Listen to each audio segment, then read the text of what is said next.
Sabi niya, Oh. it's between us. You don't have to tell anyone. Ilang months kang pinagbabayad? 4 months ba? No, 3 months. 3 months pinagbabayad ng 3 months. Eh hindi naman yung nakalagay sa kontrata. Ayaw niya sundin yung kontrata. Ayaw niya sundin yung kontrata. Why do they have to pay 10,000 because they are in my place? Nagbayad ka? It's my parents who pay the house. Oo nga, oo nga. So that means that if my parents come, they will have to pay again. Oo. Like they live in a hotel, right? Oo. We have to pay again. Hi! Buenos dias, chamame! Hola, buenos días. Escandalosa de chamame! Aquí estamos en el mercado a comprar la comida. Comida pupu! ¡Fresco! Ay, mudita le betatamu. Magandang araw po sa inyo mga amigo. Naku, meron po tayong hinire na driver. Yun po mga amigo. Meron tayong hinire na driver at ano pa siya, imported pa po mga amigo. Galing pa po siya sa may land of the rising Mumu. Mumu. China. Kala ko land of the rising sun. Japan yun. China. Japan. Di ba land of the rising Japan. Japan ba ang land of the rising sun? Oh. Ano ba yung land of the ano ba ang China? Land of the rising Ang China, the sleeping giant. sleeping giant pala yun. Ang Pilipinas, Pearl of the Orient. Tapos si Chamame, si Chamame? Land of the rising Land of Batata Queen of the Ikuku, Chamame! Reina de Ikuku! So ayun pa mga amigo, ang kasama po natin at eto po, hindi kasi nakontento hindi po siya nasiyahan sa pagdadrive ko, kaya po etong si kasama po natin pagdadrive ako. So wala niyo kung sino. Tanya! O, di ba? Driver si Tanya. Diretso lang Tanya, hindi siya nasiyahan. Hindi ako marunong mag-drive, Tanya. Cuando yo conducir, boom boom boom boom boom boom boom. Hindi ako marunong. Meron siyang lisensya mga amigo. Ang pangalan ng lisensya niya ay Tanya. Ano apelyido mo? Martina. Tanya Martina. O yun. So malapit na siyang magkaroon ng car. Abangan nyo. Nauna ang lisensya.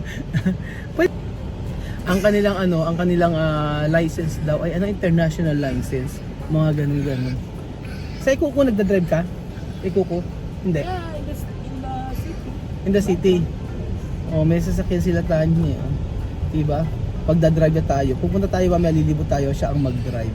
Pero Tanya, dito yung kotse, kapag bumili ka, I do. pag bumili ka dito ng kotse, okay yan, Kasi sa Equatorial Guinea, segunda mano, nuevo. Hindi bago, Dito, bago. But my parents has their cars. They bought in Spain. Yung Paris daw niya, meron daw sa kotse, binili daw sa Spain. Ang social naman, sa Espanya pa. Ibig sabihin, pag nagsalita yun, sasabihin nun, espera. Espera. Si Chamame magkakaroon ng sasakyan. Chamame ha? May regalo para ti una kotse. Para pronto, falta poco. Malapit na. Bibili natin ng sasakyan si Tia Cesa. Ang pangalan ay Bump Car. Hindi yung sa kinda na pa, yung parang sa golf car. Go-kart? Golf car. Golf car. Yung Oo. bilang ng 100,000. E-bike? E-bike tawag E-bike doon. ba yun? Ay, nasa may Walter. Mark. Oo. Kasi mamalingki siya. Kaya nga. Punta siya, Pwede yun. malingki siya. Oo. Sabi tinatanong niya sa akin kung pagka nagmarunong daw, pagka nagdadrive. Tanya. Oo. Hindi, pagka sa Manila kasi stricto. Stricto. No, di ba? Ganon. Ano yung saan ka ba nakatira? Huh? Malate? Manila? Now, I live in Paco. Paco. Paco, Manila. Saan malapit na yun? Malapit na... Otis. Ha? Otis. Robinson Otis. Robinson. Saan yun? Hindi ko alam. Hindi ko pa rin siya alam. Ilan kayo magkakapatid? Or, 4 sila magkakapatid. Hindi sila punta rito? Punta dito? not sure. Actually, my sister, she's graduating today from her master. Where? Senegal. I'm telling her, come here, you will find a job. But Oo. she doesn't want. She doesn't want here. She wants in Senegal. She wants to Equatorial Guinea. Gusto niya sa Equatorial Guinea. Because she has her daughter there. Oh, meron siyang kapatid But pala. maybe she will come, maybe. I'm not sure. Mas okay dito, di ba? Mas okay dito. There's no workplace. Dito maraming trabaho. Mucho kumpanya. See, Especially for you because you can speak Spanish, you can speak English, you can speak French, you can speak kapag ka nag-work ka sa sa BPO ba nakalan? Sa mga call center, immigration, daming mucho dinero. Mucho dinero tuloy. Pinapupunta rin niya yung kapatid niya dito, di ba? Tapos yung kapatid mo, mayroon ka pang maliit dalawa. Dalawa ba? Maliit. Nakita ko na yun eh. Yung kapatid mo. Yung mother mo pupunta dito? Ayaw niya. Mahal ang pamasahe, no?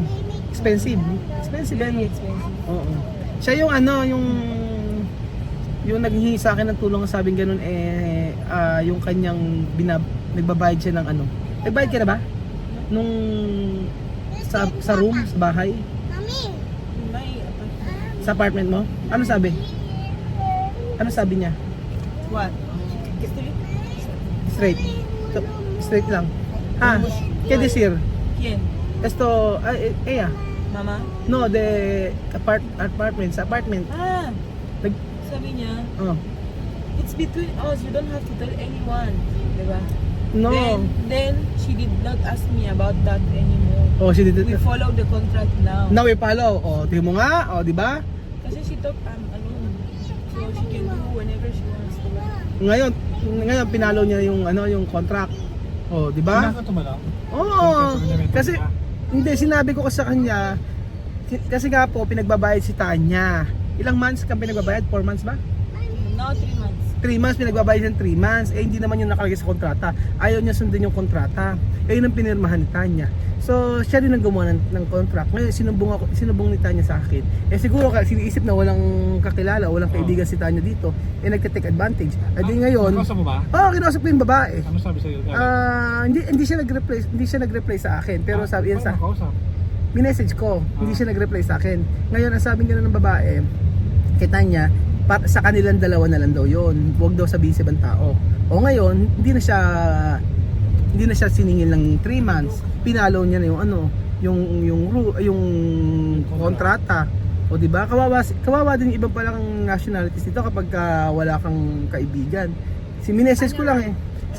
Sabi ko sa kanya, ma'am, ano po ba yung sinasabi ng kaibigan ko? Kasi po ganito, may kontrata po kayo, ganyan. Hindi siya nag-reply. After nun, okay na. Diba? Kawawa naman kasi sabi nga ni Tanya, hindi naman siya mayaman. Because she's thinking that you are rich. Maybe. Yeah. When mommy's mom came, she said, okay, as they are there, they have to pay me 10,000. Okay. Right after that. Why 10,000? They are my family, right? Oo. Why do they have to pay 10,000? Because they are in my place. Nagbayad ka? It's my parents who paid the house. Oo nga. So that means that if my parents come, they will have to pay again. Like they live in a hotel, right? Oo. That's no sense. Yes, hindi yan hotel eh.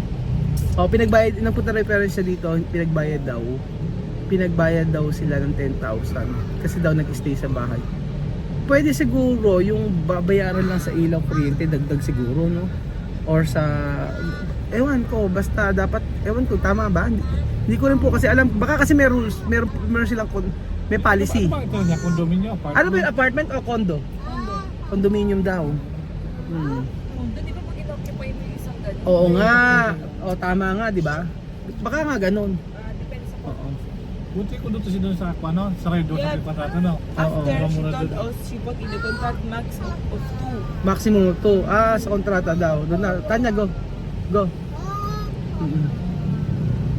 So, ngayon inilagay doon sa kontrata na dalawa lang daw yung pwede papasukin sa sa condo. Ganun ba? Hindi ko mag-gets ba pag inukupahan niyo. Tayo ba nagpunta tayo kay Pilo, di ba? 2 bedroom. Pag nagpupunta kami sa pinsan niya, may condo, okay lang, walang problema. Basta kasya kayo doon. Hindi kasi baka yun yung nung papaupan. Ngayon nga yung meron daw Depende sa rules. Depende daw sa rules. Ngayon yung policy nila ay parang dalawa lang ang po pwede. You and your cousin, no? No, now I ask him, like because I explained him, right? That I moved there because I cannot stay not longer kasi if my parents come, they will have to pay, right? Oo nga. Doesn't have Ay, sense. gusto mong lumipat. So I tell him, can I have visit because I am abroad, right? Oo. So of course my family will come. Oo. And he said yes, it's allowed. Mm-mm. Kasi kapag mag-visit yung magsaya. Oo nga, oo nga, ganun. Ah, bakit? Maganda na lang, lipat ka na lang. Lipat na lang. Oo, lipat is cambiar casa. Oo, lipat ka na lang, cambiar casa. Mas okay. Magkano yung binabayaran mo doon? 22,000? Grabe, ang laki no, 22,000? Aman? Diyos ko, ganun, ano? I pay 11,000, then my cousin pays 11,000. Oh, ang laki. Maghanap lang sa iba. Maghanap ka na lang ng iba. Change. Cambiar. I will ask my friend. Meron tayong mga kaibigan doon eh. Oo nga eh, baka meron kayong baka It has to be near my school. saan school mo? LPU Intramuros. There is Intramuros. Intramuros, sige, may kaibigan ako sa Intramuros. Si ano, si oo. Itatanong ko kung meron kaibigan sa Intramuros eh, malapit sa Intramuros. So, Espanya. Doon ba 'yon? Sa Espanya ba 'yon? Intramuros? Near no? May kaibigan ako doon eh. 22,000 monthly, sobrang laki no? Too much, Tanya. 22,000. O, ganun talaga. Pero sino nagturo sa'yo mag-drive? Ah, Sino? nanay ko. Nanay mo. Nanay mo saan nagkatrabaho? Saan? Sa Sigesa. Sa Gesa, no? Sa Gesa, kuryente ba yun? Oh. Naka-LL, ha? Social. My mom, Sigesa, Hoy, my dad, Sigesa din. Sa Gesa din. Sa Gesa sila nagkatrabaho. We're no same brand. Kaya nakakapag-provide sila ng pera para sa iyo, no? Kasi pagka walang trabaho sa Equatorial Guinea, mahirap. No, difícil. Kuya, even if my parents work, Oo. they don't have salary every month. Bakit? Because that's Equatorial Guinea. Hindi every month yung sahod. They can spend even 3 months without salary. You know? Pag government. Pag gobyerno. No. My dad has business. Oh. So that business can provide us to have every month, but the work doesn't provide every month. Ganon pala. Oo, dalawa kayo dito eh, cousin. Yung cousin mo, ano trabaho ng parents? Big Fatima. Ano yun? Sa French company. French company. Her mom only. Pero yung ibang kapatid, Only her mom is the one who provides. She's single mom. yung kapatid mo, yung dalawa mong kapatid, hindi ba pupunta rito? Don't think, not sure. After 18. I think kapag may work ka na, ano? For college. Kung may work ka na, ano? Kasi iba yung college dito eh, no? Iba. Teka, bakit mo nga pala gusto mag-aral dito? Kasi as a minor, it's expensive. It's hard. No, ikaw. Yes, you. Why? Bakit mo gusto mag-aral dito? Kasi for Spain, it's so complicated. Complicated, Yeah. mahal din. Not mahal. There is cheaper than here. Mas cheaper doon? Mas mura daw sa And also I have family there. My dad's sisters. bakit complicated? So you have to fund first the university. The university have to accept you. You have to pay fully payment. Then health insurance. What else? Too many things before you ask for the visa. So, Ganun matagal. So if you don't have the college yet, you cannot apply. Bakit dito ka nag-aral? Pwede naman sa Colombia o pwede naman sa mga Spanish na country. Bakit sa Pilipinas? Because I want to speak English. And see, I speak English and I speak Tagalog. Oo nga. Yes. Oo nga, ano. English kasi talaga. Kahit yung mga teacher natin, di ba? Yung mga teacher ngayon, nagpupunta sa abroad tapos ang gagaling nila sa sa English. Magaling talaga ang mga Pilipino sa English. Kahit pa paano, kahit nga 'di ba yung mga nagtitinda diyan mag-English, kausapin mo lang ng English maiintindihan. Dito kasi lahat pwede magsalita ng English, no. Even todo pwede hablar English. Even ano ba yun? Vender cosas, después pwede hablar Espanya, no. Yun pala ang dahilan niya, gusto niya matuto mag-English kasi international. Pagka nagpunta ka sa Amerika, Pag nagpunta ka ng ano. And then yung kapag nag-aral ka, pagka nag-trabaho ka dito, malaki ang salary. Sahod. After Isay. Ilang years ka na ba? Anong year ka na ba? Second? First? First, pero next sem, I'll be second. Second. Medyo matagal-tagal pa pala yung pag-aaral ni Tanya dito. Pero at least ano na siya.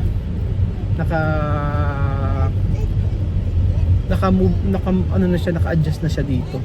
Pero hindi ka na culture shock dito. Hindi ka nahirapan. It's okay. Okay. Kasi yung mga bata, yung mga aktya mami, nag-culture shock eh. Pero siya hindi naman okay daw. So, weather the same eh. Yes. No? So, ayan mga amigo. Maganda naman. Sabi nga niya sa mga kaibigan daw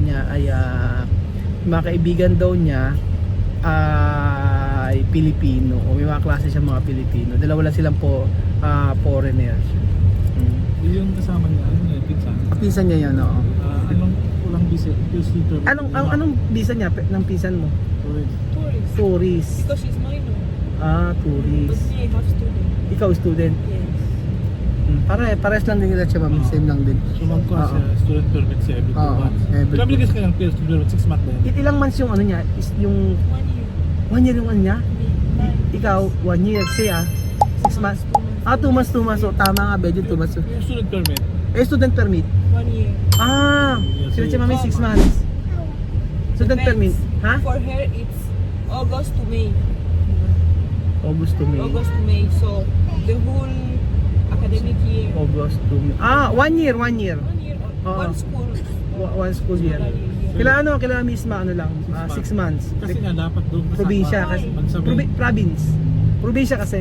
Pero pagka sa may main, 1 year. How much do you pay the SSP? I forgot. It's expensive eh. Expensive, no? Expensive. Like 8,000, 6,000. Expensive ganun. Mga 8,000. Ilan sila? 8 times 5. Tama. Mga 8,000 plus. 40K. 40k like that. Expensive, right? So ayun pa mga amigo, ang dami ko nalaman kay Tanya. Pero importante at least hindi siya dito, yung safe siya sa may condo niya, kaya lang yun nga lang lilipat daw siya. Tapos may na rin talaga na may kakilala talaga sila kasi kawawa din kapag ganun. Kasi iniisip daw sa kanya na marami daw siyang pera, ganun. Hindi nila alam na nagpunta na dito para makapag-aral talaga. So ayun po mga amigo, malapit na po kami sa bahay at salamat po sa pakikinig at sa amin. Pagod na pagod si Kuya Raul, kaya loading po ako, pasensya na po. Adios.